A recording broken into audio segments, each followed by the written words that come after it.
he had to stick to what they called, quote unquote, the girl formula, which means there had to be at least 3 women for Bond to seduce.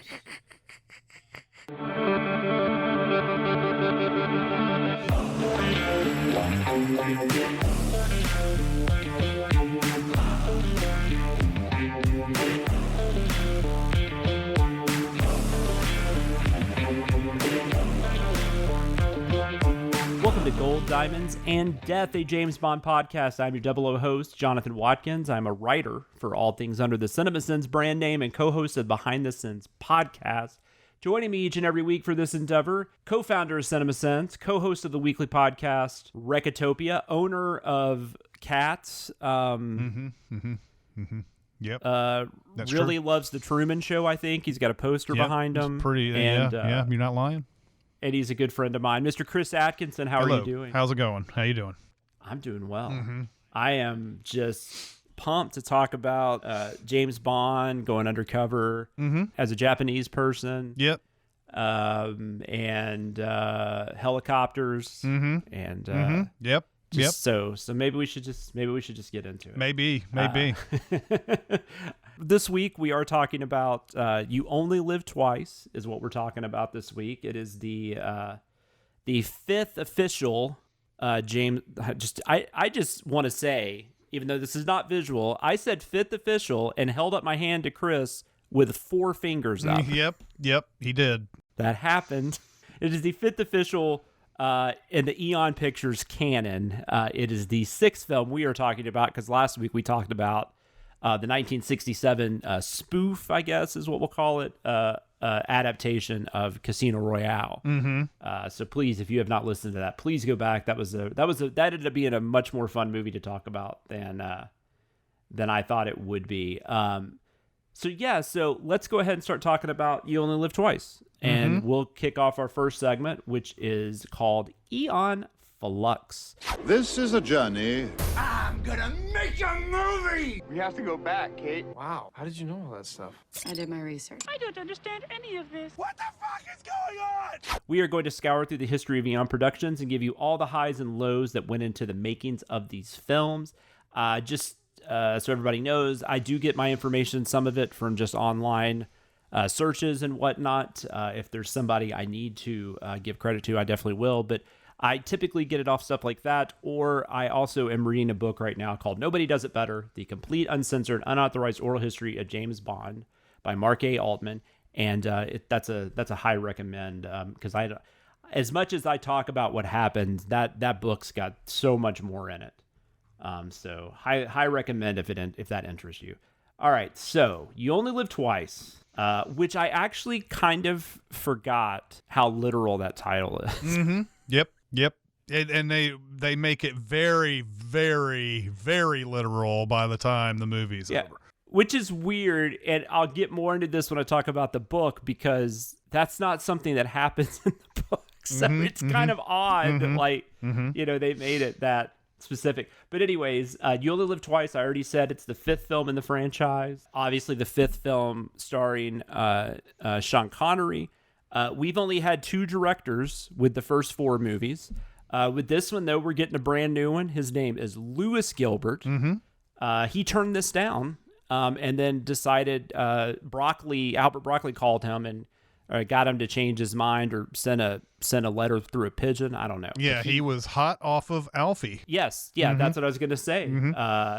He will be back too. We will talk about him a couple more times. He directs a couple of the Roger Moore films, one of which, The Spy Who Loved Me, I'm excited to revisit because that's always a fun one to talk about. And then he also wrote Moonraker, which I probably haven't seen in like 20 years. And then, like you just said, his film before this was Alfie, which was a very popular movie. Michael Caine, and they remade that movie with Russell Brand. I've never seen it, but they remade that movie. Huh? Jude Law. Sorry. What? Oh, Russell Brand was Arthur. Yeah. I got Arthur and Alfie. Yes, you did. I haven't seen either of the remakes. Yeah, so. It was Jude Law and Sienna Miller. I don't remember Russell Brand. Don't remember too much about that Jude Law Alfie at all. I didn't like it though. Yeah, that was around the time you were still working in a theater, right? So you probably saw that. I did. Yep. I don't think I've seen the original either. I really don't. I don't think I have. I was looking at some stills from it and stuff, and I'm like, I just think that's what I miss. I've watched a lot of Michael Caine from that era, because like Get Carter and The Italian Job and stuff like that. But like, I don't think I've seen Alfie. Might have to check that out. It's supposed to be a very, very good movie. So yeah, so Lewis Gilbert's our director. Roald Dahl, which I actually did know this at one point, but I had forgotten. Roald Dahl, who eventually would become very famous for writing children's novels. Yeah. Willy Wonka and the Chocolate Factory, The Witches, a bunch of these have been adapted. And also had that weird, like, I always heard growing up that, like, he didn't actually like children, but I don't think, like, I think I found out that's not, I mean, or at least he never said that or something. Yeah. I don't remember what it was, but I remember that was always kind of a legend. Yeah. That, either we couldn't prove or just was bullshit. I thought it was interesting too, though. Dahl also would write the screenplay for Chitty Chitty Bang Bang, which came out a year after this. And Chitty Chitty Bang Bang also based on a novel by Ian Fleming, which is interesting. Fascinating. It's just so funny that he wrote that. Yeah. I've never read Chitty Chitty Bang Bang. I don't think, maybe I read it when I was younger. I don't remember if I did. I haven't seen that movie since I was a kid. But yeah, I just thought that was interesting. So these are the guys behind the scenes, new people. What's his name? Richard Maybaum was approached to work on this one, but he was not available. He was working on a different film. I don't remember. I didn't write down which one it was, but he was not available. And then they did have a draft by. Hold on a second. They had a draft written by. It's either Sidney Boehm or Harold Jack Bloom, or it's both. I had conflicting stories about who wrote the first draft. But those were two writers I saw mentioned, and these were drafts that were based more on the original novel. And then Dahl hated the book. He referred to it as a travelogue. So he went in and just kind of redid everything. There were a few things that were kept from the original drafts. The opening with Bond's fake death was something that was written, was always in there, I guess, or some variation on it. And the ninja attack. Yeah, there's ninjas in this movie, people. But regardless, Roald Dahl ended up writing it. Lewis Gilbert directed it. It was released in the summer of 1967. It was a couple months after Casino Royale came out. It made $111 million worldwide. 43 of that was domestic, which is about double what Casino Royale made almost. So it was a little bit... Casino Royale was a hit. This was a bigger hit. But even though it was a big hit, it was the first Bond film to hit a decline. It made less money than the previous film. And that had not happened. In the first four movies, each film made more than the one before it. But anyways, it still was a hit. It finished 7th that year at the box office. Here were the 6 films ahead of it. I thought this was interesting. You had The Graduate was number 1 that year, which also won... No, that did not win Best Picture. In the Heat of the Night won Best Picture. Sorry. It was nominated for a bunch of stuff, though. Guess Who's Coming to Dinner was number 2. Bonnie and Clyde... The Dirty Dozen. This is a really good year. Valley of the Dolls, I did not know was that big of a hit. Yeah. And that's not even Beyond. I think that's just Valley of the Dolls. And To Sir with Love, which was also was a huge hit. But yeah, so You Only Live Twice finished just right behind all those. This is the first full appearance of Blofeld.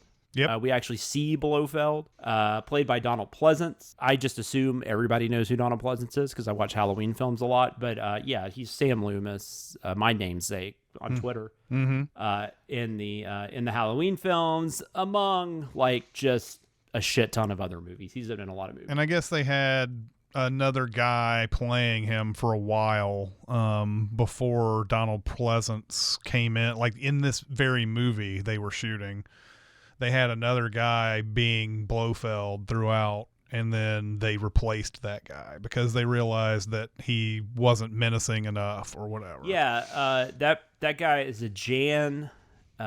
It's Werich. Weirich, I guess. He was originally cast, and then yeah, he was there for a minute, but Broccoli and Lewis Gilbert both realized that he was a bad choice. One of them, I couldn't figure out because it was all mixed together in a paragraph, but one of them said he was a poor, benevolent Father Christmas. Yeah. Yeah. And in the behind the scenes, they show images of him, and I'm like, yeah, that's not Blofeld. Like our villain looks like Santa Claus. Yep. Pleasance had a bunch of ideas for the character. He at first wanted to do a limp, and then he wanted a beard and a lame hand. And it just sounds, if you've ever seen an interview with Donald Pleasance, this is like the most Donald Pleasance thing I've ever read. And then they finally, I guess they all agreed that they would do the scar. I love that makeup, by the way. Yeah. That's some really, really good makeup. And then, so we've got that. Sean Connery, of course, is back for his 5th performance. He did announce his retirement while they were filming. And retirement from this character. Yep. And he does, obviously, we know he comes back. They do it. We're going to talk about On Her Majesty's Secret Service next week, which he's not in. But then he comes back for Diamonds Are Forever.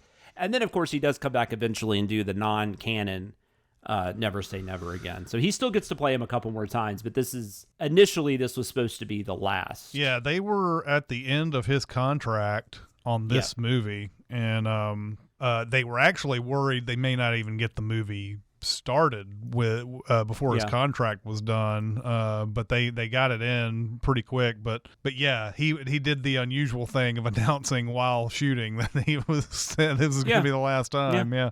He was like Bernie Mac retiring from baseball right after he got his 3,000th hit, even though it was like halfway through the season. And just like Bernie Mac, he came back just for one more movie that totally wasn't worth it.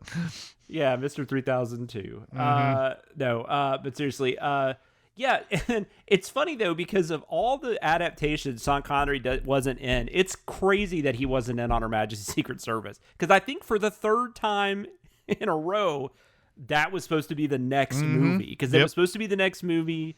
Well, it's supposed to be the next movie after. Well, maybe it's the second, because it was supposed to be the next movie after Goldfinger. That they start. Yeah, it's definitely Goldfinger where they say On Her Majesty's Secret Service. That's right. Yeah, although they may. I'm trying to figure out if they've changed that for home video, where they've corrected that.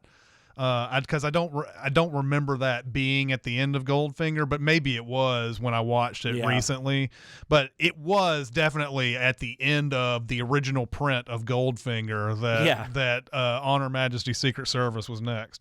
Which they didn't do because they didn't feel like they had time to go scout Switzerland and all that stuff, even though they ended up shooting a scene in Thunderball in Switzerland, which is kind of funny. But same thing happens here. I think by the time they were going to start shooting, the weather wasn't going to be what they wanted it to be in Switzerland. I think it was going to be a little warmer. I don't know what the seasons in Switzerland are, but I think it was going to be a little warmer or something, so it wouldn't have really been feasible. So once again, they're not doing On Her Majesty's Secret Service, and they do You Only Live Twice. I debated, especially in the book section, how much I'm going to talk about this, and so some of this I'm going to save to talk about next week, because if there's anyone listening out there that's watching these movies for the first time as we're talking about them, I definitely don't want to give something away in On Her Majesty's Secret Service. But in the book order, On Her Majesty's Secret Service is right before You Only Live Twice. So You Only Live Twice is dealing with a lot of huge things that happen in On Her Majesty's Secret Service. So it makes sense that they would have done it in that order, but they decided not to. So all they ended up doing was they changed a lot in the book, which was basically the book You Only Live Twice is straight up just a revenge story. And there's a big reason for that. If you've seen On Her Majesty's Secret Service, you know what it is. If you haven't, you will find out if you watch it, before we talk about it. So I'll get into some of that later too, but I still will talk about some things in the book, but I just didn't want to spoil that. But that's the weirdest thing about them doing You Only Live Twice before they do On Her Majesty's Secret Service. The volcano set, which is really well remembered, although I always think it's in Dr. No, but the one I remember is actually from this movie. It was originally supposed to be what they were calling a shore fortress. So they were looking like for a castle, by the sea. But because they actually shot this movie on location in Japan, that was the thing that the Japanese don't do. They don't have large houses right by the sea. I didn't really read into why, but that's just, at least at that time, that just wasn't a possibility. So they went with the volcano set, which maybe was the better idea anyways, because that set is really fun. Interesting, just behind, I don't know if you heard this story. There was the people that went and did the location scouting for a few weeks. They were supposed to come back on a flight to the UK. Did you hear about this? Do you know what I'm talking about? Yeah, it's in the behind the scenes. This was, March 5th of 1966. But they decided to stay an extra day because they wanted to watch this ninja demonstration. Yep. And that flight crashed, and they would have all died. I mean, if it went the same way it did when it crashed, because nobody lived, nobody survived the flight. So it's just and there was another flight things. Right after that they were supposed to get on that crashed. I think there were like 2 different crashes. Yeah, and I'm sure, like, that's one of those things where I'm like, I know, because I'm not a fan of flying. I do fly. I mean, I won't not fly if it makes sense. I'm not driving 30 hours. I mean, I'm on a fly, but I don't like it. And you always hear that stat, it's safer than driving a car, which I guess technically is true. But then you hear about something like this, and you're like, I mean, just because technically that's true doesn't mean you couldn't be possibly in potentially 2 crashes. I mean, it's insane. So Ted Moore, who was the cinematographer, director of photography, whatever, he had done Dr. No, he had done From Russia with Love, and he had done the previous 4 Bond films. Wasn't available. He's doing A Man for All Seasons. So they have to go get somebody else. So Freddie Young is the person who actually did the cinematography here, and that was a pretty big get. This is a guy that did Lawrence of Arabia, which might be the best shot film ever. Maybe. Very well, maybe. Like, there's not much discussion. Chris's favorite movie, Dr. Zhivago. Yeah, absolutely. Watch it every day. Gets me. It's just like drinking coffee for a lot of people. Really is. Like me, it's Dr. Zhivago. It's interesting though. They don't get him back. He never comes back and does another one, and he doesn't really. There might be one in here I'm just not aware of, but like everything like post You Only Live Twice, definitely not as big. I mean, there's some big movies in here. Like he did Ryan's Daughter, which was David Lane, but I don't think that was like a huge success or anything. But I'm sure they're still beautiful to look at. Whatever. Yeah. He's doing. He passed away in 1998, but his last film was Sword of the Valiant from 1984, which I have actually seen, I think, under a different title. Is that no? I was thinking of a different movie. But yeah, Freddie Young is definitely known more for the lean stuff and absolutely, especially Lawrence of Arabia and everything. And he was definitely a huge get for this movie.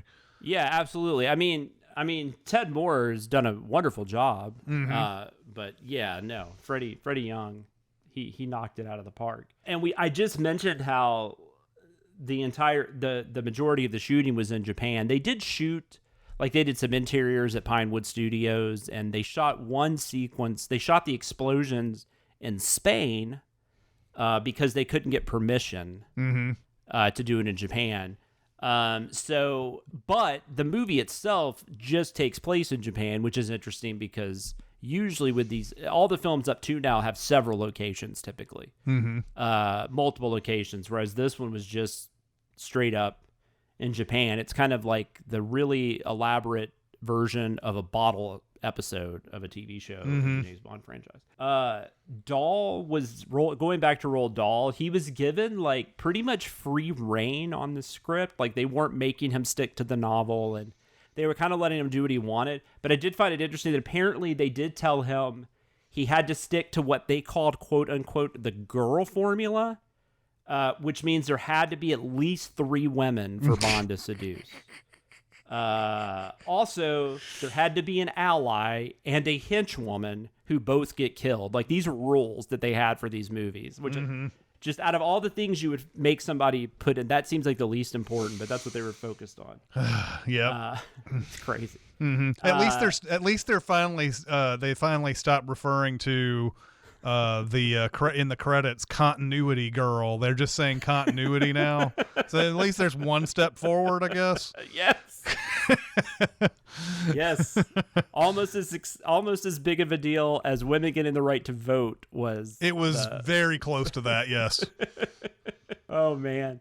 There was also a mention Roald Dahl said that he really got along with Lewis Gilbert. He said Lewis Gilbert was because Dahl actually wrote a few screenplays, which I don't know if a lot of people think of him for that, since he's more known for the children's books. But Dahl said Gilbert was the only director he ever worked with that just shot what was on the page. Like he didn't really want to change much. He would ask questions and stuff, or they would work on stuff together. But like he pretty much was just like, I want to shoot your script. And so Roald Dahl was like, loved him. Of course, I think as any writer probably would. And then some of the other actors real quick, Karen Dorr plays Helga Brandt. A bunch of other European models were auditioning for that role. She was the one that ended up getting it. I mostly know her from, or the only thing I could remember her from was she was in Hitchcock's Topaz. Which I never saw that. Yeah, it's not, I just, eventually I feel like I should watch all of Hitchcock's movies, but I wouldn't like go out of my way for it. It's not that great. Mia, it's not Mia, it's M-I-E. So yeah, Mihama, I think. Mihama plays Kissy. Yep, that's it, and that's in the book too. That's her name is like Kissy Rodriguez, or no, not Rodriguez. It's Kissy Suzuki. Okay, was her full name. I don't know if they ever say that in the movie, but yeah, I don't remember that either. Toshiro Mifune, is it Mifune? These names are going to be awful. But Toshiro Mifune, who is probably most known for his work with Akira Kurosawa. Why are we bringing him up? Sorry, I'm bringing him up. He's not in the movie, but he was offered the role of Tiger Tanaka. Okay, I was wondering because I was getting Toshiro Mifune or whatever how his name is. I was getting that kind of vibe from him, but I was like, it's not him. So I was like, no, it's not. It's this guy named Tetsuro Tamba. Ended up getting cast, but Toshiro was sought after first, but he was filming Grand Prix, which I've never seen, but I know that's a 60s a movie. But yeah, so he was originally going to play the part, but couldn't do it, so they got Tetsuro Tamba, who's very good. I love that name. I love Tiger Tanaka. It's a cool name. Yeah. We already mentioned the majority of the film was shot mostly on location. They had a lot of crowd issues when they were shooting in Japan. There'd be like a ton of people just watching them shoot and would be loud during shots and stuff like that. And it got to the point, too, where I think Connery had a fan that just decided to follow him around for a few days. And they finally took care of that. They had a lot of issues with that mini helicopter scene. Yeah. Which I have a lot of issues with that mini helicopter scene. But a cameraman severed his foot. Yeah, on the rotor, on the blade. Yeah, Johnny Jordan is his name. And they said that there's a scene where like I think it's the updraft of one of the helicopter blades causes a problem, and that's the reason why his leg gets in the way of one of the propellers. And the director said something to the effect that, being the true cameraman he was, he pointed the camera down towards his leg to show the leg severed and everything. This guy was apparently like gave no fucks whatsoever, and like and unfortunately in the next, I think it's after a couple of more movies, he falls to his death later on. Johnny Jordan. I did not hear that. That's interesting. It's like it's a Bond movie? Not in a Bond movie, but but in another movie later, he's doing an aerial thing and he falls. I did read he came back and was still shooting movies after this, but they actually in Japan they reattached the foot, but then when he got back to the UK, they just amputated it again. Yeah, he was like, I'm in so much pain, just go ahead and cut it off. And so he had a problem, but then it said he shot other movies using a prosthetic foot. But no, I didn't see that he died. He died not too long after this, unfortunately. That's fell to his death. Clearly he wasn't really afraid of doing anything. So that's just fascinating. John Barry, last couple things. John Barry's back to handle the music. Nancy Sinatra sings the movie's theme song, "You Only Live Twice," which, while not great, is so much better than Thunderball. It kind of becomes better because of that. There was a different title song recorded by Julie Rogers, but it was cut. But they did keep two of the lines for For Your Eyes Only song. They kept two of the lines from that song. But review wise, this one was just kind of meh. Like nobody really, and like once again, like and I think that's a lot of the. There's something about this movie that even when it works, it's not it's just not very memorable. Like, it's just not one that, I don't know. It's, but the reviews kind of hit that, like, where, like, it's okay, but it feels a little formulaic. That was kind of the main thing with the reviews. It does have 73% on Rotten Tomatoes. Average review is 6.5 out of 10. So it has gained a little bit of reappreciation. IGN ranked it as the 4th best Bond film a while back. Entertainment Weekly ranked it as the 2nd best at one point. Yeah. What? And I think that was right before the Craig films came out, if I read that date right. I mean, look, there is a thing about the Bond movies. There's not a high bar to clear on some of these, right? Like, it makes sense that some of these movies might sneak it. 2nd all time, man. I know, mean, that's even rough. before the Craig, that's still high. And I don't know if it was just one person or if it was a group of people that voted. I don't know how they did that, because I thought that was interesting. Yeah. No, that's ridiculously high. It's not the 2nd best Sean Connery film. No. Like Bond film. Not at all. I mean, there might be arguments it's the 3rd, but it's definitely not the 2nd. I mean, if you're putting this ahead of From Russia with Love and Goldfinger, I just don't understand. No, it makes no sense. And this was also the last appearance of Peter Hunt as an editor in a Bond movie. So, which I think he's kind of maybe underappreciated a little bit. Although I will say Thunderball could have used a lot more editing than it got, but and maybe this one too. I didn't even look at the time on this one though. Yeah, it's under 2 hours. Yeah, that's right. No, I do remember now. It's like right under 2 hours. It's like 117 minutes or something, which is like 20 minutes shorter than Thunderball was. So good for you. You only live twice. Yeah. That'll wrap up that segment, and we're kind of already talking about the movie a little bit. So let's go ahead and go into a review to a kill. I've got you in my sights. Get the fuck out of my sight before I demolish you. What we've got here is failure to communicate. There's no need to shout. I'm not shouting. Why don't you stop your whining and get on with it? I've heard this shit before. This is a segment where we give you our thoughts on whatever film we're discussing this week. This week we are discussing You Only Live Twice. Chris, what's kind of like your overall feelings towards You Only Live Twice? At the beginning of this movie, I was like, why do I hate this movie? Because I remember watching it and thinking, well, this was I was like, this was not one of the more stellar entries that I had ever watched before. And the first of it, I was like, you know what? I'm kind of getting into this fake death at the beginning. There's the sort of this undercover thing. I kind of like that. But then you realize the undercover stuff doesn't really factor very much. It's not a big deal. They think he's dead, but there's not anything that Blofeld does in the movie that he wouldn't have done if Bond was still alive. It feels like when you have a fake death at the beginning, you should have that be something where like, oh, Blofeld would never try to pull this off with Bond still alive. But he was already doing this with Bond alive. So I don't know, because that's the very first scene of the movie is him capturing that satellite and making it look like it was the Russians and all this. It's also surprising to me plot-wise because I think we go all the way back to Dr. No. This was the exact same thing that Spectre tried to do in Dr. No, where they tried to get the Russians and the Americans to fight, or was it the Russian and the British to fight? I can't remember.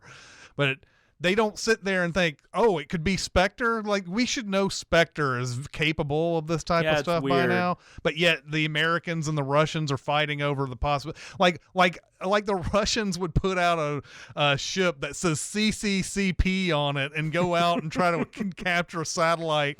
That stuff blew my mind. Speaking of which, going back to that, there is a lot of stuff in space in this movie. And it's interesting to me. Talk about like a movie that gets forgotten, because everybody talks about Moonraker, which Moonraker was made the way it was because of Star Wars. Yeah. So definitely that's an influence. And I don't think Star Wars was influenced by You Only Live Twice. But You Only Live Twice, I just thought it was interesting that You Only Live Twice is almost as much of a space movie as Moonraker is. But nobody ever talks about it that way, which is kind of interesting to me. That's the thing I always forget. I've only seen this probably like 3 or 4 times in my whole life, because this wasn't one I really remember being on a lot when I was younger. I'm sure I watched it at least once. And then, like I said, I know I watched it a few years ago, but like those might be the only 2 times I've ever seen it until now. Yeah. But I completely forgot about the space stuff. But yeah, I mean, our basic, it's very similar to Dr. No in that regard, like what Blofeld's doing and everything. I mean, so there's that part of it that then the part where he must become Japanese, like that's not even a factor in this movie. The only thing that they, and maybe it's so that there's a real like time disparity thing here where I guess we're supposed to believe he's been living there for weeks or something like that, but no, I'm getting to the thing here where we're supposed to think that he's supposed to be there for weeks, I guess, undercover as a Japanese man. But he gets to the island and that funeral is happening right as they get to the island. And then they have the whole thing where he's like, hey, we're married, we're having a honeymoon, we should be sleeping together and all that. And she's like, no, this is all business. And then the next morning, she's like, remember that funeral? That was some woman who went to a cave and blah, blah, blah, blah, blah. And I was like, okay, so he's been Japanese for all of one day, and then he's not Japanese anymore. The only thing I can think of, but they never explicitly say it in the movie, is he had to look Japanese to be on that island, or else they wouldn't have accepted him, maybe. But they don't say that. Like, it seems like to me that he could just have snuck in and have lived in this one place, and it would have been fine. The further thing that really makes no sense is that she's this woman, this Kissy that he's married for one day, is saying, oh, remember that funeral the next morning. I'm like, why didn't you just say that she was caught outside this cave, this mysterious cave, as soon as you found out about that? Because if you're all business, like you're saying, you could have brought that up early and we wouldn't have even had to have the whole sleeping arrangements and all this other stuff. Yeah. So there's a lot of stuff in this movie that sounds like they had an idea for something and they had to put something in to build it to justify it. But it really, none of this stuff makes any sense overall. So in the end, I thought this was one of the dumber entries I've seen of James Bond. The Ken Adams set is well worth watching it for, because that's amazing. And they apparently he comes up with the idea of this volcano lair, and Cubby Broccoli's like, how much is it going to cost? And he's like, I don't know, $1 million. Okay, you got $1 million. And so they make this set that apparently has more steel in it than the Hilton that they built in London or whatever. And then there was a worry that they wouldn't be able to light it, and then Freddie Young comes in and apparently uses every light at what's the Pinewood. They use every light there at Pinewood to light that studio. Anyway, I thought this was a dumb entry a lot. There's a lot of things in it that just doesn't fly as far as plot wise. Like, we got to do this. We got to make you a ninja for some reason. He's there for one day. There's one day. He's there for one day. And they're like, you have 2 more days of ninja training. And I was like, I understand he's a secret agent, so he probably doesn't need very much ninja training. But 2 days to become a ninja? I mean, and then the ninjas are worthless, too. Like it doesn't make much sense of why they're ninjas at all. So, anyway. It takes 5 or 6 years just to get a black belt. I can't imagine how long it takes to be I don't know how you become an official ninja. 2 days. 2 days. That's amazing. I guess I should because I've been pretty bad. I always feel bad afterwards. These last few, we don't necessarily go in and explain the plot, and I definitely wouldn't want to. A lot of times with Bond films, that would take a lot of we would have to sit here just for an hour just giving plot details. But the basic premise is that Bond is sent to Japan after there's an American and a Soviet crewed spacecrafts that go missing. And you mentioned that where there's this scene in space where there's this this like Jaws-esque like space shuttle that opens up like a mouth and then like eats them or whatever. Spectre, they find out, is working for the government. They don't name the Asian power. A lot of people think it's supposed to be the People's Republic of China, but they don't ever say that. But that's who Spectre is working for to do all this. So it opens in space, like we said, and then you just kind of go from, and then it's just basically it's Bond in Japan trying to hide for a while, and then trying to take out Blofeld, or foil Blofeld's well, attempts. It kills me. They don't even think of Spectre for the longest time. No. Like they just say, "Oh, this seemed like it came out of the South China Sea," and which why doesn't every government know that? How they can't keep track of a whatever. And then to me, again, we've had 5 years of Spectre being behind things, and nobody thinks Spectre might be doing this. Anyway, I think overall, though, my opinion, I think it's fine. Like I'd put it kind of on the same level as Thunderball, but there are different reasons why it works and different reasons why it doesn't. But I think overall it's fine. I was actually thinking about, weirdly enough, while I was watching this, I was like, this is like the Star Trek Insurrection of the Connery Bond films, where it's a movie that I don't think anybody like hates it. I mean, I'm sure there are people that hate it, but like just in general, when I've talked to people about Bond, this is just a movie that's just never brought up. Like, it's not that people hate it. It's not that they even dislike it, but it's just, I just don't think anyone ever thinks about it. It's, for whatever reason, it's super forgettable. There's nothing in this movie that is super, like, there's nothing, there's even the fights are not a big deal. There's like, no. You would think that, you put ninjas in it, you would have, like, this is another thing. The ninja thing, I was like, okay, definitely you want to have help when you raid this volcano lair. You want to have this kind of thing. When we go to the ninja base on this like fortress or whatever, they're doing all this stuff with swords, and they're throwing ninja stars and all this stuff.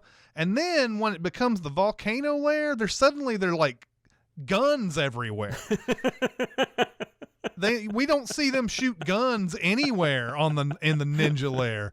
Like I totally understand. Like, if I set a movie in the 60s in Japan, I'm definitely putting ninjas in it. They wanted that. I understand that. I can understand the audience appeal of that. But then they actually don't really do much ninja stuff in there. They're just soldiers with guns, like all the other movies. I'm wondering, like, because I will say, like, maybe there were movies in the 70s I'm forgetting, but I remember, like, for this time period, like, obviously you had the, like, period pieces with, like, Kurosawa did and stuff, like Seven Samurai, where you've got, like, the samurai and the ninjas, but, like, I just don't know how mainstream of a thing. This almost feels like Bond kind of started this, because, like, when we were younger, like, especially like early 80s, there were so many, like, there were like ninja compounds and stuff.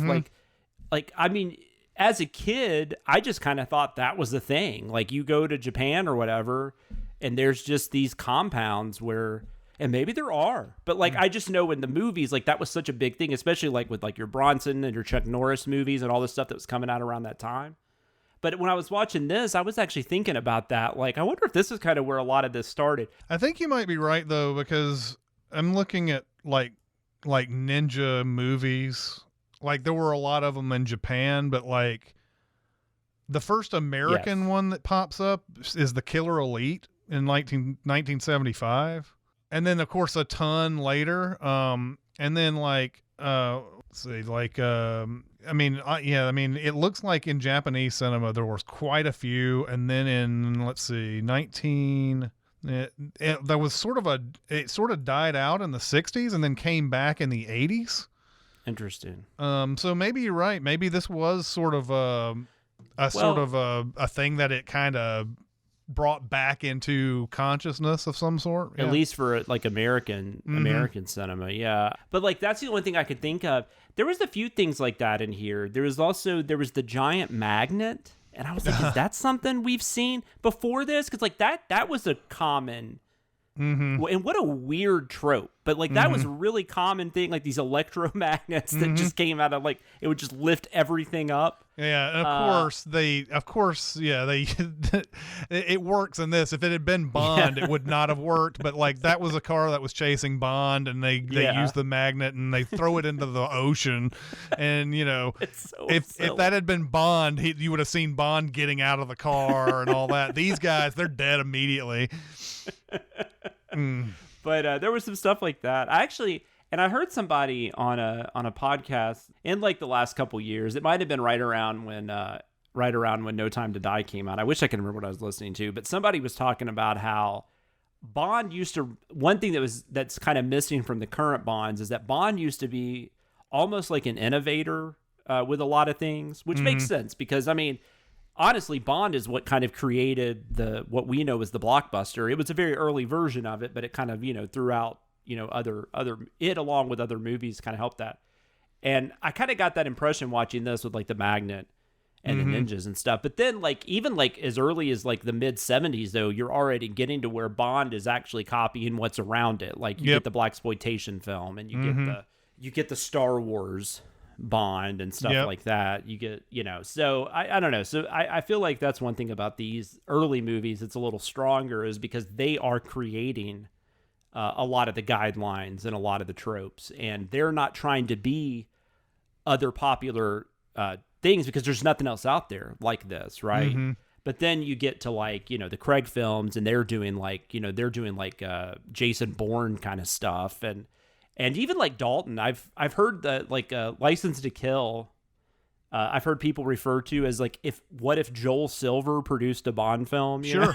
Yeah, I mean those two Daltons are so 80s. They're 80s, yeah. Just drugs. Yeah, just like Miami Vice and drugs and just that's just how they feel. Yeah, no. So I agree. So that was interesting to me.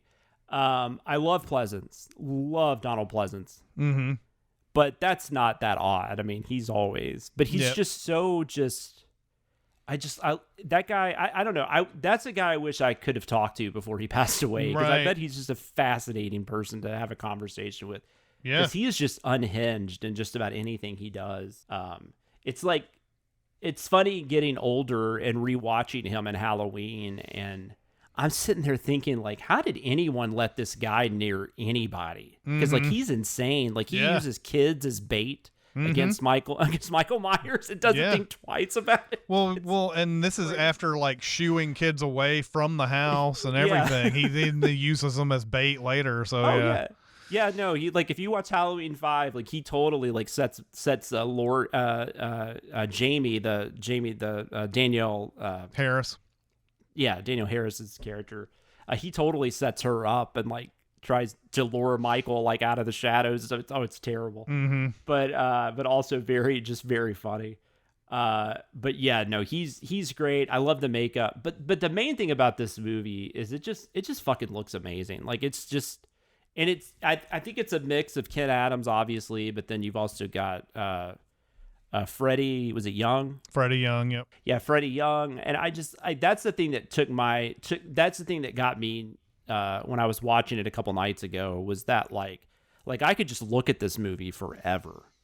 And if you had asked me prior to doing this, like, what do you think the best looking Connery Bond is? I think I probably would have said like Goldfinger, maybe From Russia with Love, but I think it might be this one. I don't know. I mean, we've got to rewatch Diamonds Are Forever. I don't see that overtaking this. Not that it's a bad looking movie, but this one just, I don't know. There just seemed to be such time and care spent with how every scene looked. Also, being on location helped, obviously. And then when you're indoors, you've got these great, Ken Adams sets that are fun to mess around with. This might be my favorite bad guy layer, even though it is kind of similar to Dr. No. I love the Piranha tank. Yep. Complete with a bridge that you can just press a button and have them fall into the water. So great.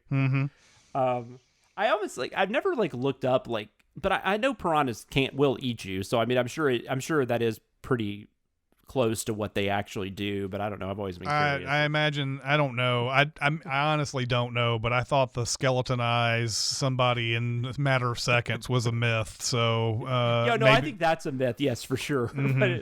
but it makes for a good visual, I guess. It's kind of too bad. I mean, I guess it's a classic thing of all Bond movies is to kill off a lot of the Bond girls, but like, you know, this one, what's the character's name that dies in the piranha tank? Which one? It's Helga that dies in the piranha tank. Yeah. Like she's barely given anything to do in all of this. Much like a lot of Bond girls in past, you know, she's tasked to kill Bond, but then she has to sleep with him, and then she gets into a helicopter to this weird contraption she sets off in the back seat for Bond to gets caught in, and she parachutes out, and she just expects the helicopter to crash while he's like, I'm sitting there just going, man, there's so many different ways you could have killed him between now and this point, and of course she fails, and then the whole thing, Blofeld is like, you know, this is what happens. We don't allow failure here, Inspector, and everything. Yeah. And it's, you know, it's once again, this probably has the most egregious not killing of Bond ever at the end, with Blofeld killing his henchman. And it's one of those, again, where it's like, okay, he's going to kill Bond now, and somebody's going to save him, but whatever. He's going to kill Bond now, but, you know, he kills his henchman, and then it's weird, inexplicably allows Bond to live for another 20 seconds before he gets on his like helicopter or his escape pod or whatever he's doing, and then tries to kill Bond. Like, why did we have to wait for the 20 seconds? It's all so that he can be saved, crazy. Obviously, but like, I was sitting there going, you had a chance to kill him there, and I was like, okay, there must be some reason that you're not killing him now. And then 20 seconds later, he's ready to kill him when he's getting on his whatever. So fucking nuts. That's you were talking about, though. I thought it was funny you were talking about Connery, which I guess maybe that's, I don't know. You're talking about Connery, or talking about how Bond, you know, everything was just like he goes and sleeps with Helga or whatever and all that stuff. But I had read where people were talking about, people have opinions that Connery's kind of like, you can see in his performance that he's just kind of getting tired of the role. And I didn't notice it at first in this one, but I will say, thinking back, the scenes where I really noticed that weren't working, and I don't know how well they worked in the past, but he doesn't really seem to be that into the fraternizing, like the flirting and stuff like he has in the past. So like when they have and maybe he just didn't have chemistry with these actors, I don't know, but like, I don't know, the scenes where he's trying to seduce somebody feel like really forced, and like like I don't know, it's just, and it's like he doesn't even really seem to care, like you know, the way he's playing those. I just noticed that in those scenes that seemed a little different, and that could be for a lot of reasons.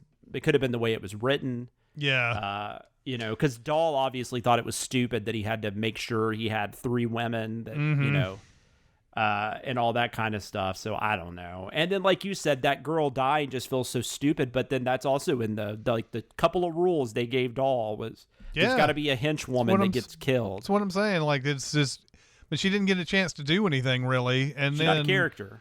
And the same goes for Aki, who I think they feel like they only kill because they need to get Kissy in the movie. Yeah.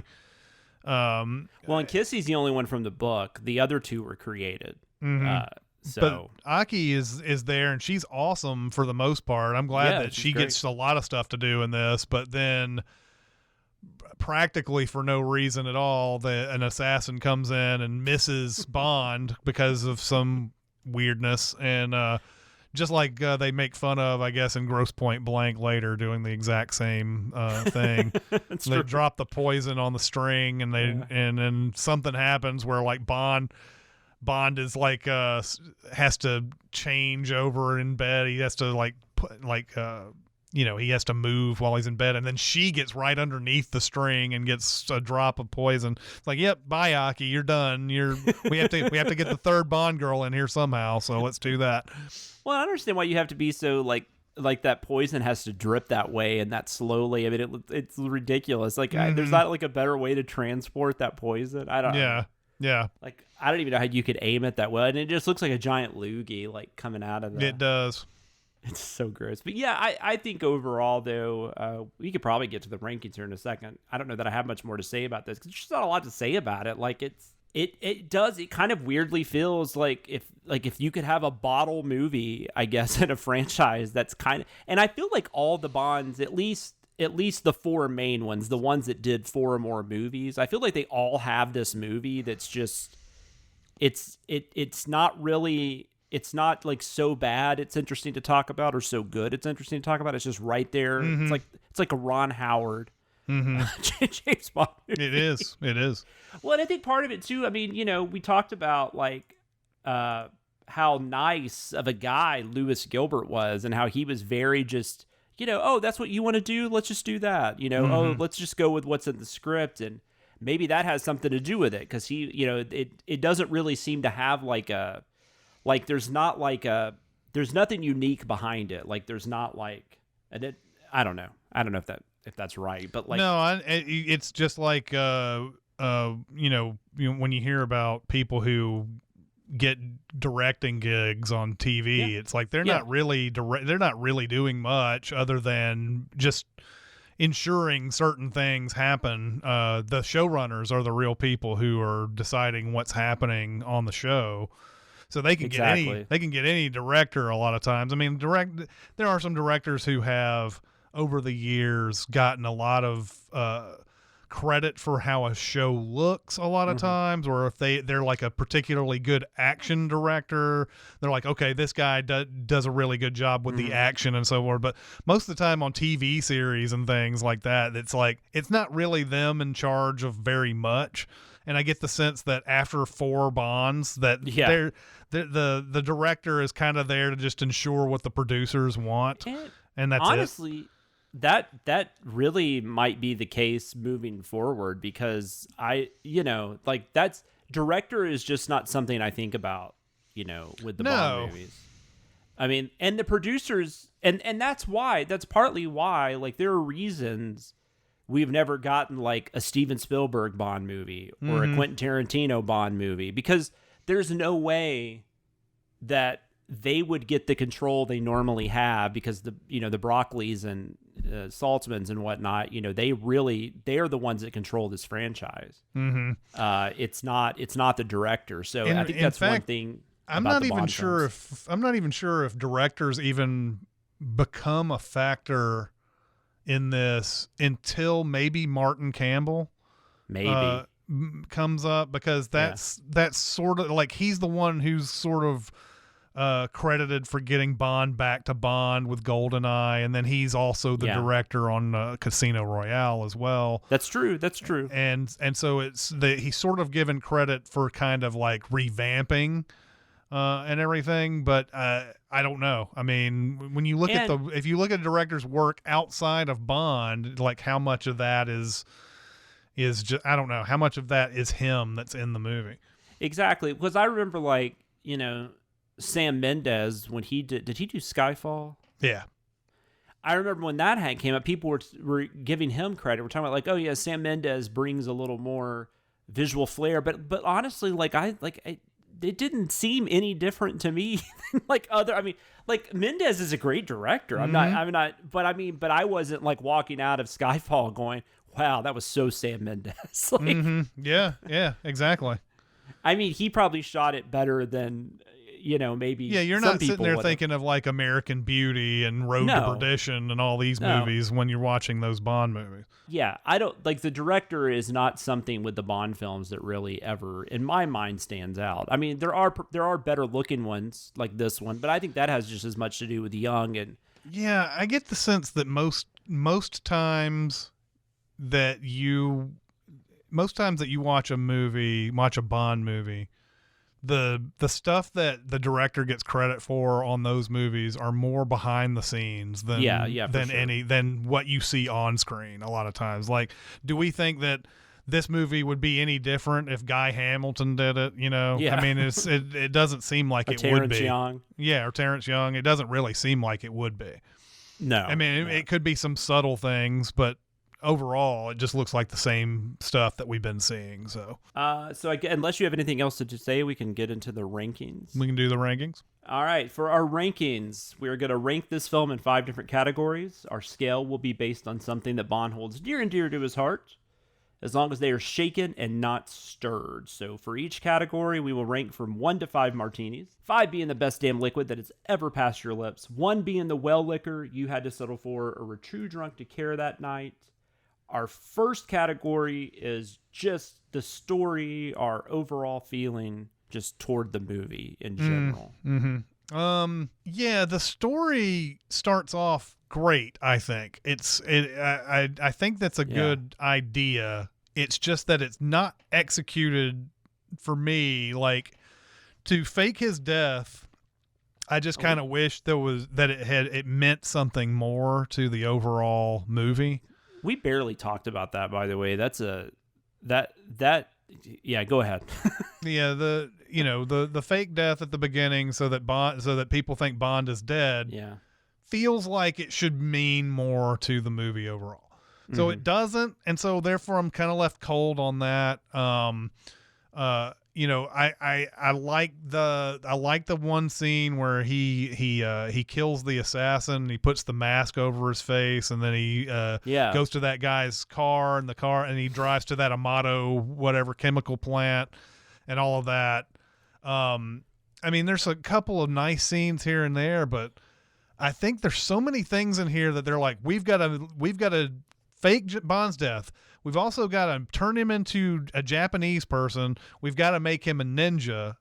All these things should matter more, and they don't. And especially making Bond a ninja doesn't make any sense, at all. No. Like, doesn't help him in the overall quest. Now, you don't have to make everything fall in, but if you're going to dedicate a whole section to a ninja compound and have him, that should matter more, and it doesn't. So a lot of these things, so ended up, because there's like a couple of cool things, I'm going to give this a 2 out of 5. Yeah, I'm a 2.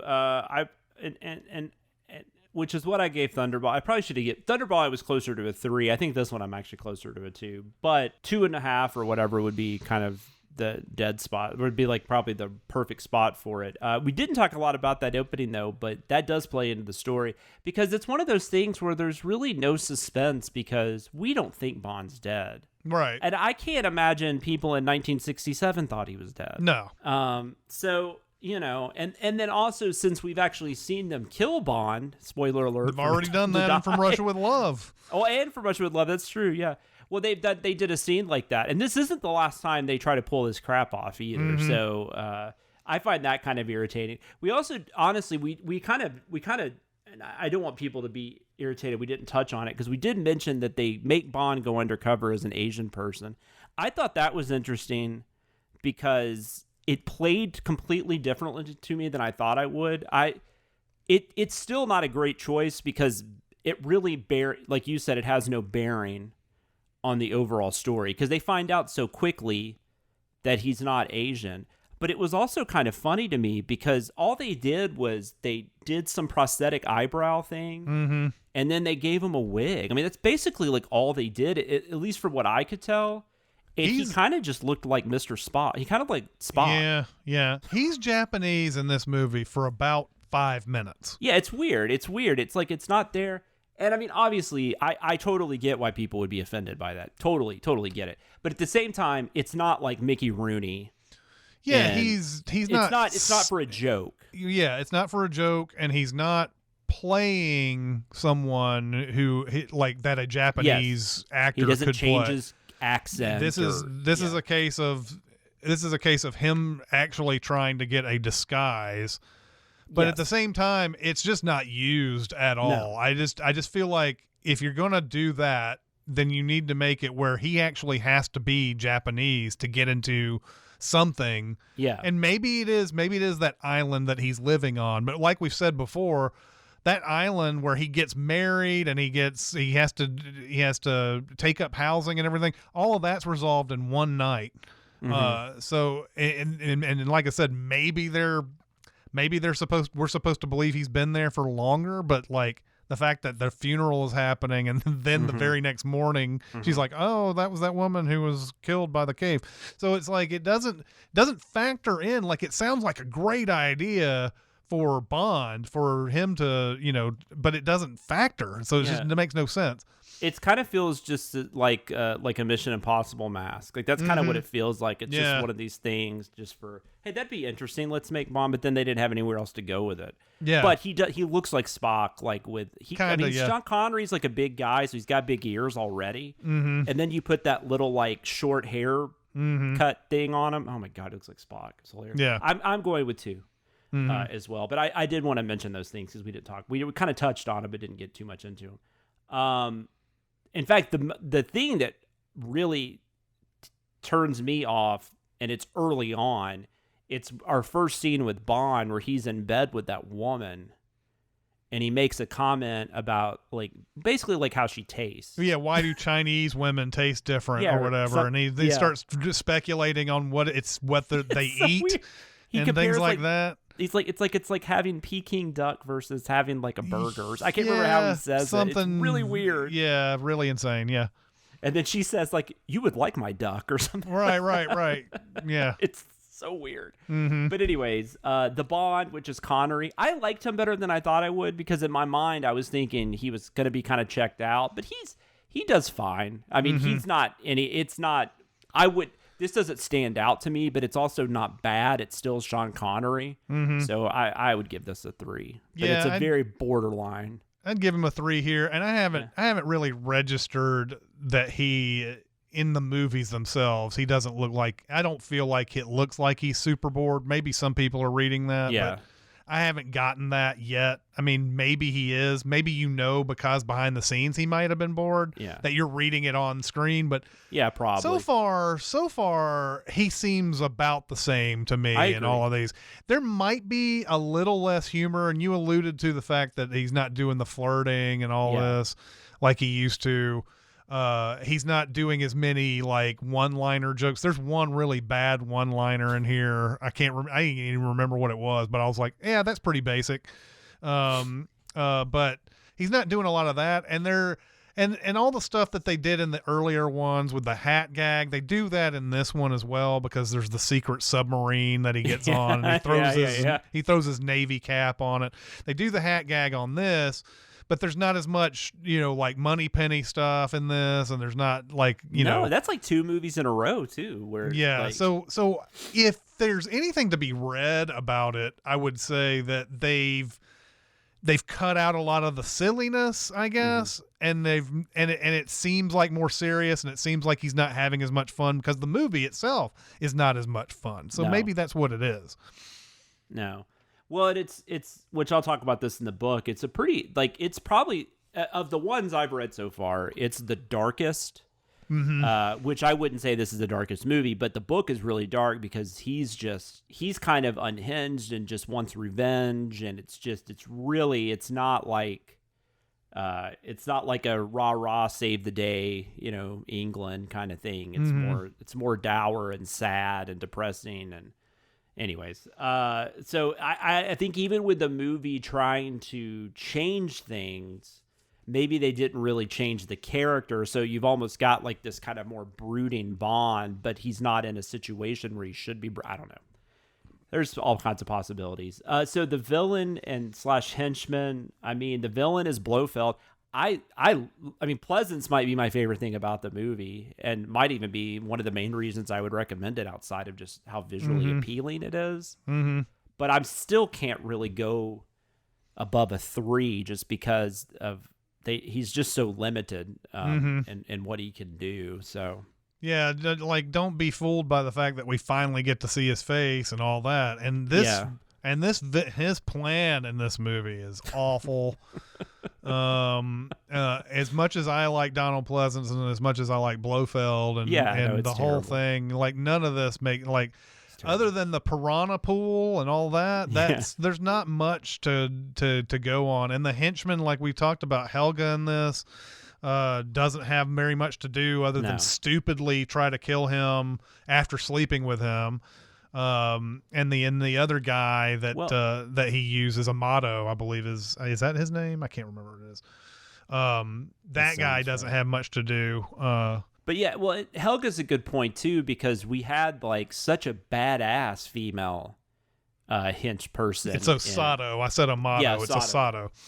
But we had such a badass hench person in Thunderball. Like that was one of the best things about Thunderball, and nothing against Helga and the actress, but it's just not.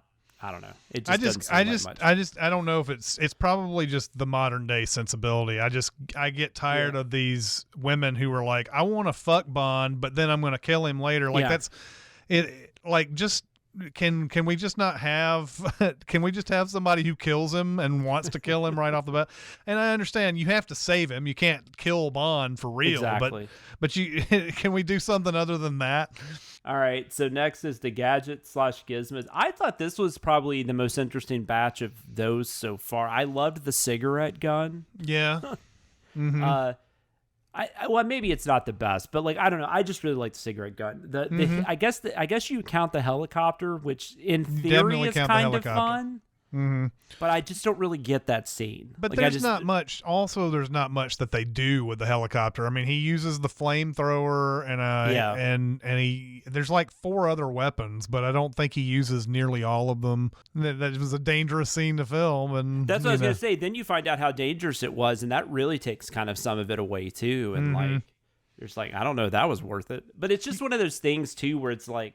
Somebody clearly just like, hey, it'd be really cool to have like a small helicopter. It has nothing to do with anything. It doesn't even make a whole lot of sense why he has it. There's even a point where the guy, his handler, like, I'll give you my own helicopter, and like, no, we've got the small one. We brought in Q for this purpose. He looks so ridiculous in it too, because he's so big. Right. Like I understand. Like I can understand if the small helicopter in some ways was hard to see on radar or something like that, but there's instantly 4 helicopters on him as he's going around that volcano. So there's really no point in it being a small one.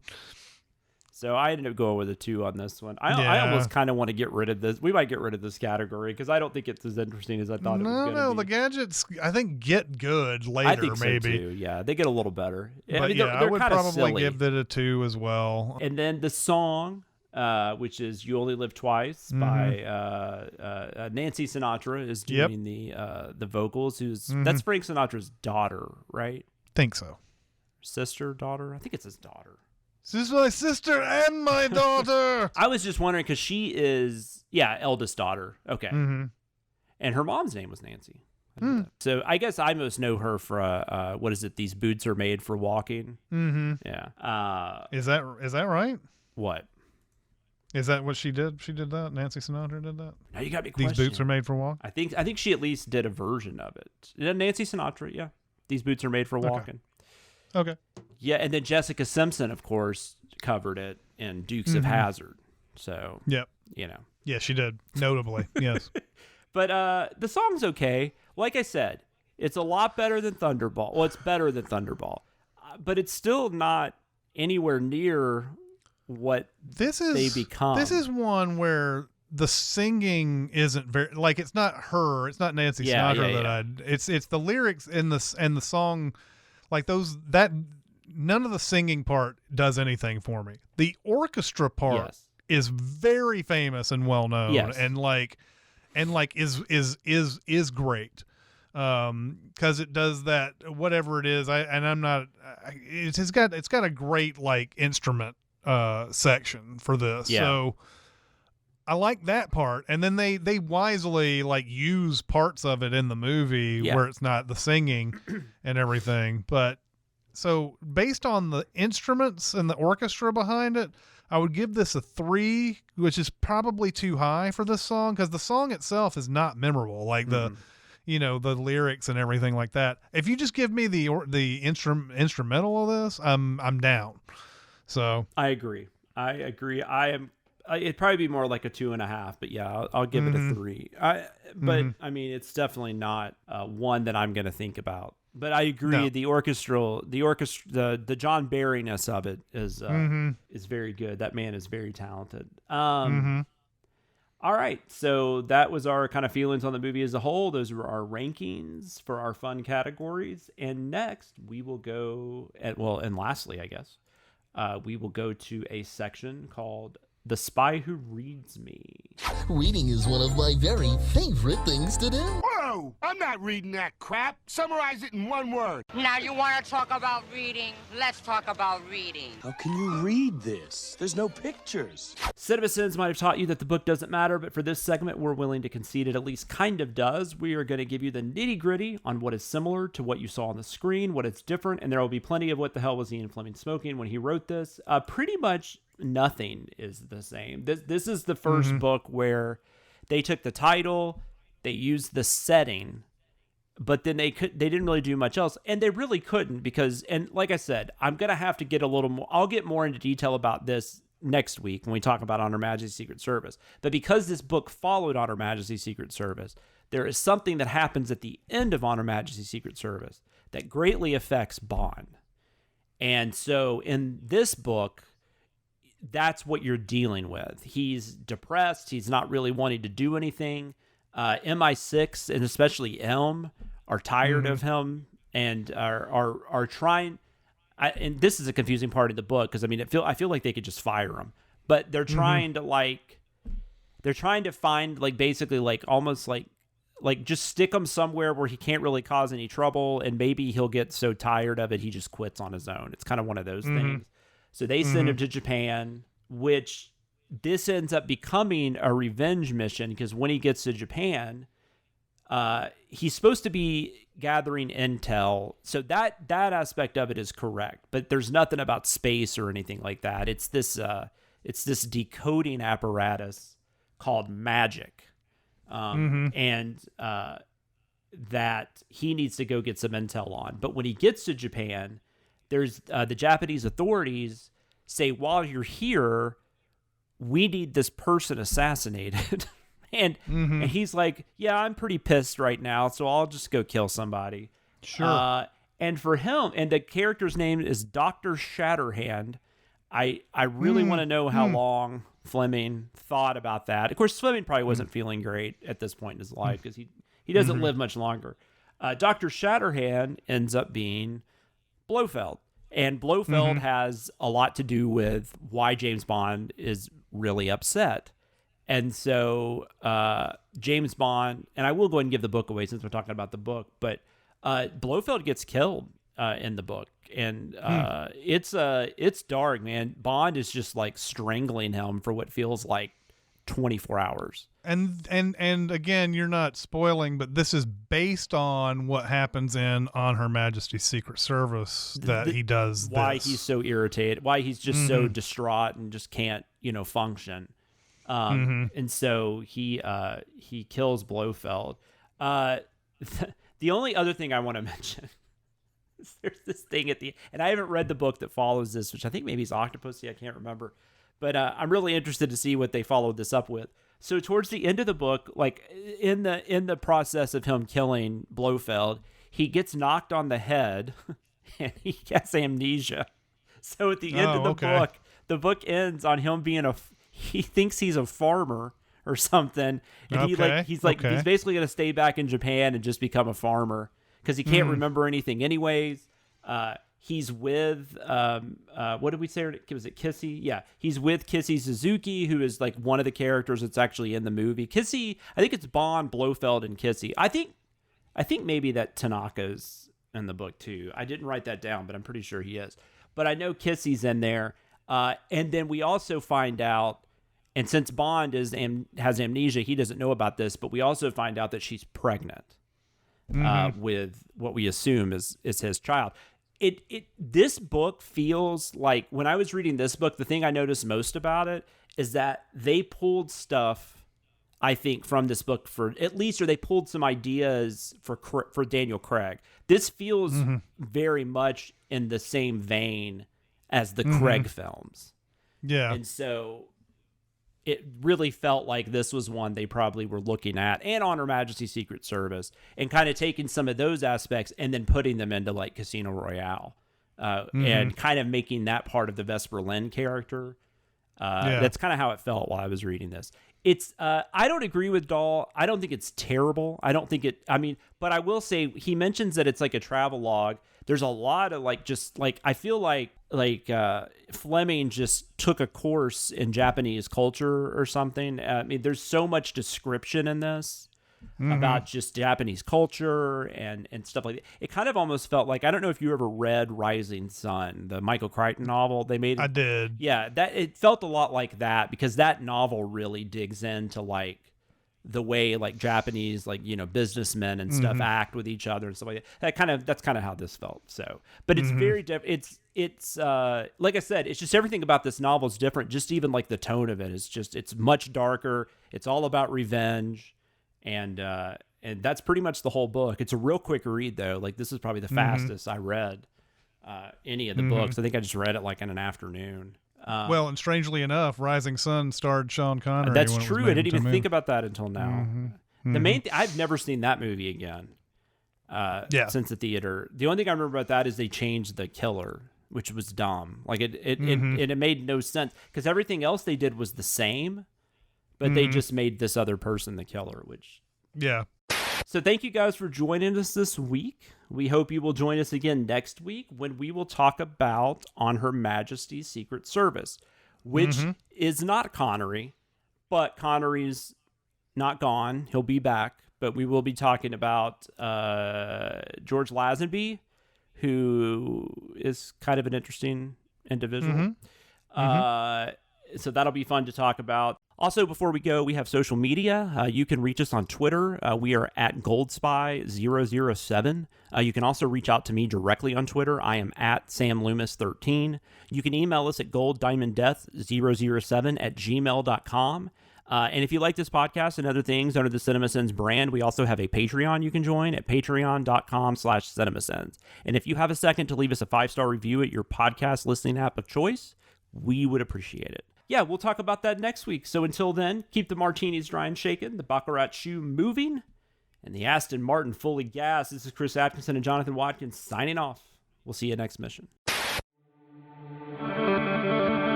Thank you.